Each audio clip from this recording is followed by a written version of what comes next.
It's Juneteenth! Did you know that the first people who were stolen from Africa and trafficked to British colonial America were indentured servants? True story. They were given a set period of time to work off their debt, and after that debt was completed, they would be given land. This all started on August 20th, 1619, when 20 Angolans first arrived at Port Comfort. Two of those Africans were Antonio and Isabella, who got their names from the Portuguese who had been enslaving and trafficking Africans since the 1440s.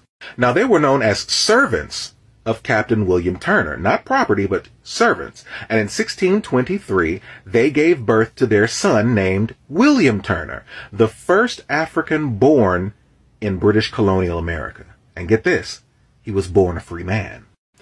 And that's the way things worked in British colonial America until around 1627 or 28, when the British were like, if all of these Africans are going to get their freedoms, then we're not going to have anyone here to work our fields, and we're not going to make any money in the process. So they forced Africans to work past the end of their contracts.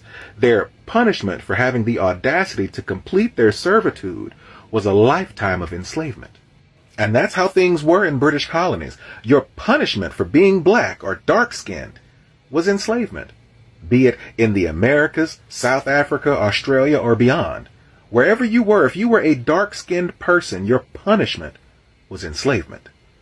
Now, a lifetime of enslavement became legal in the 1640s with the conviction of John Punch. John Punch was an Angolan who was captured and trafficked to the Americas and was bought by Hugh Gwynn.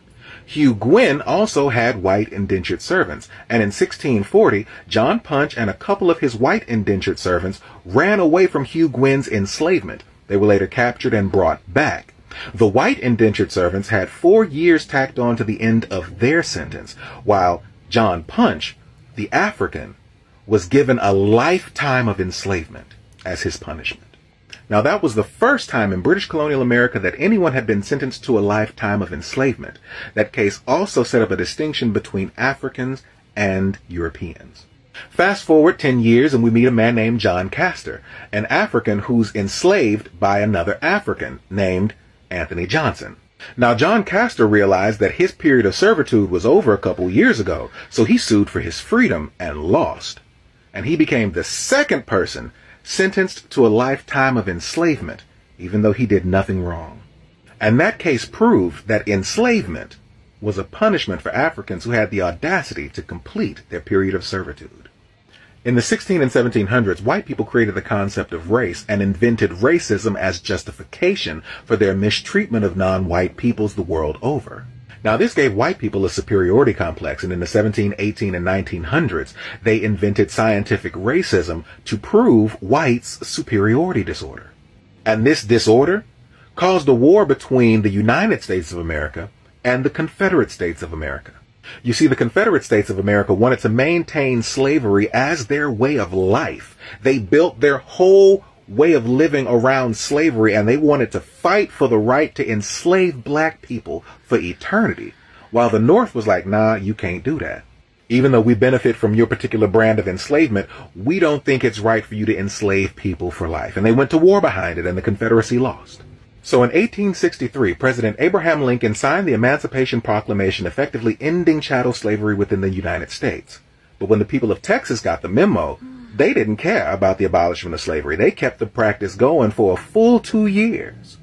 So on June 19th, 1865, Major General Gordon Granger marched into Galveston, Texas, and declared that all enslaved people are free, which put an end to slavery as punishment for simply being black.